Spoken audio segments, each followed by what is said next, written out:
Bonsoir, chers collègues. On voulait revenir sur le procès verbal du 4 juillet 2023, revenir globalement en fait sur les différentes conditions d'ouverture au public des séances du conseil municipal.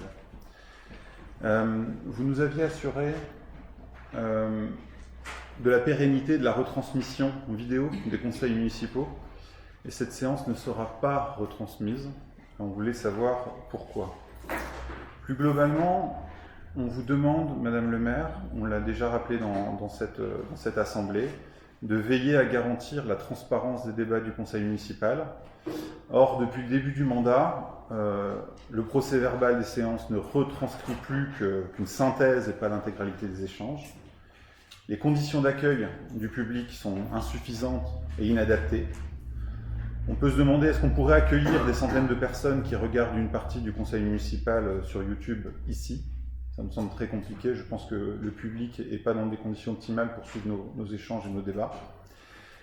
Les débats sont parfois réduits. Et puis désormais, on nous prévient à l'avant-veille du conseil qu'il n'y a plus de retransmission vidéo. Êtes-vous d'ailleurs certaine que cela ne pose pas un problème de libre accès aux séances du conseil municipal?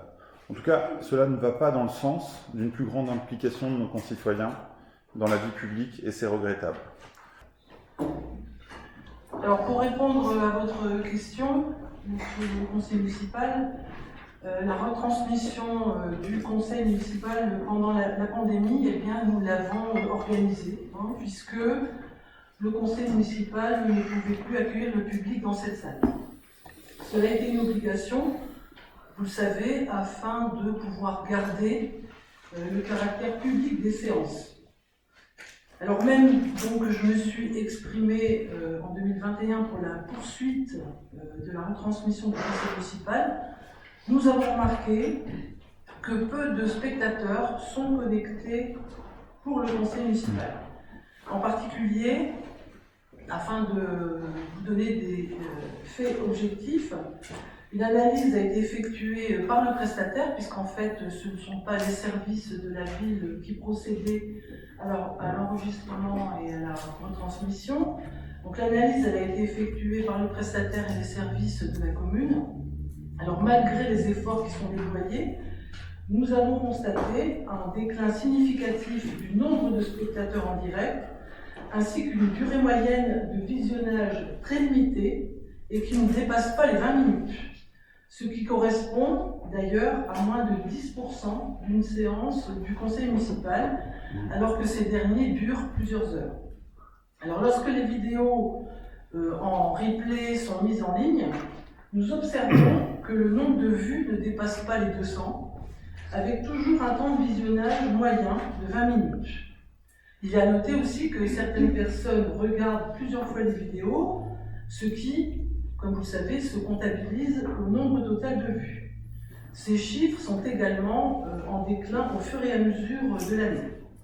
En fonction de la durée du conseil municipal, le recours aux prestataires, le coût d'une séance coûte entre 1 000 et 1 800 € par séance. Donc, c'est vrai que l'enveloppe annuelle qui est allouée pour ces enregistrements et retransmission, eh bien, elle peut permettre de créer une nouvelle forme de contenu vidéo, en particulier mettre en avant le travail qui est réalisé par les différents services de la collectivité, qui est souvent méconnu des habitants. Elle peut être également réinvestie dans d'autres projets municipaux, comme vous le savez, la rénovation de notre patrimoine communal, qui est pour nous un sujet prioritaire. Exemple également pour ce conseil municipal, afin de mieux accueillir le public, eh bien, nous avons procédé au changement des haut-parleurs de la salle de commission pour qu'en fait on entende réellement les débats, ce qui m'avait été remarqué à plusieurs reprises. On a installé plus de chaises également pour installer le public. Alors quand on est élu, eh bien, on a des choix politiques à faire, et en fonction du contexte. Alors, ce que l'on fait nous, c'est qu'on incite les Andrésiens à venir au conseil municipal plutôt que de rester seul devant l'écran. On peut aussi, grâce à ça, eh bien, échanger après le conseil municipal avec les personnes qui sont présentes, des délibérations, puisqu'en fait, comme vous savez, nous clôturons toujours notre conseil municipal par un verre de l'amitié et ça peut être l'occasion d'échanger. Donc l'accueil du public est réalisé. Il n'y a plus d'obligation à retransmettre, ces peuvent être transmis. Il n'y a pas que Saint-André qui a décidé donc d'une façon commune dans l'équipe municipale d'arrêter les enregistrements et les retransmissions. D'autres communes autour de nous l'ont fait également. Et c'est une décision que nous assumons et je peux comprendre que vous n'en êtes pas d'accord, mais je vous ai expliqué en fait les raisons qui nous ont fait prendre cette décision. Voilà ce que je voulais dire par rapport à votre question sur l'enregistrement et la retransmission des conseils municipaux.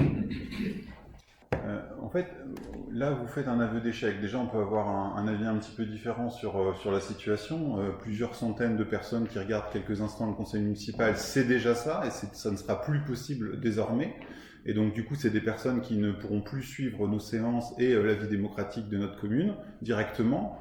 Voilà, donc c'est déjà un vrai problème. Et si vous faites cet aveu d'échec, qu'est-ce que vous avez fait de votre côté pour essayer d'améliorer justement le visionnage de ces conseils municipaux? Est-ce que vous avez essayé de rendre plus dynamique, par exemple, le fonctionnement des séances du conseil municipal, en passant par exemple les questions diverses au début, comme on le voit dans différentes communes, qui permet aussi d'avoir des questions d'ordre général qui puissent être portées intérêt pour les habitants? Est-ce que vous avez mieux communiqué sur ces séances? Est-ce que vous avez fait des petites vidéos pédagogiques pour montrer comment fonctionne la vie démocratique, comment on prend une décision au conseil municipal, quels en sont les débats, etc. En fait, il n'y a rien de tout ça. Et à la fin, vous dites « Oh, il y a quelques centaines de personnes qui regardent et c'est pas suffisant. » Franchement, on ne peut pas se satisfaire de ça. On ne peut pas se satisfaire de ça. On sait tous très bien qu'ici, on a une légitimité qui est vraiment mise à mal par peu de votants. On a un vrai problème de défiance de la population par rapport à notre position d'élu et par rapport au fonctionnement démocratique de nos instances. Franchement, c'était un outil qui nous permettait de faire un petit peu mieux. Et bien même cet outil, on ne l'a plus. C'est en aucun cas un aveu d'échec, puisqu'en fait, nous l'avons réalisé pendant les années où cela a été obligatoire, comme vous le savez, et les conseils municipaux ont une forme qui permet donc d'accueillir le public. Donc nous l'accueillons, comme précédemment, le public peut venir nombreux ici dans la salle du conseil municipal. Chacun était informé de la communication, comme quoi le conseil municipal était à l'époque enregistré et retransmis. Voilà. Vous avez aussi votre part, vous pouvez également faire de la com et de la pub par rapport à cela. Voilà. Donc là, les délibérations sont d'ailleurs ensuite affichées sur le site internet de la commune. Donc en termes de démocratie, en termes de transparence, nous assurons notre rôle tel que cela nous est demandé dans les textes.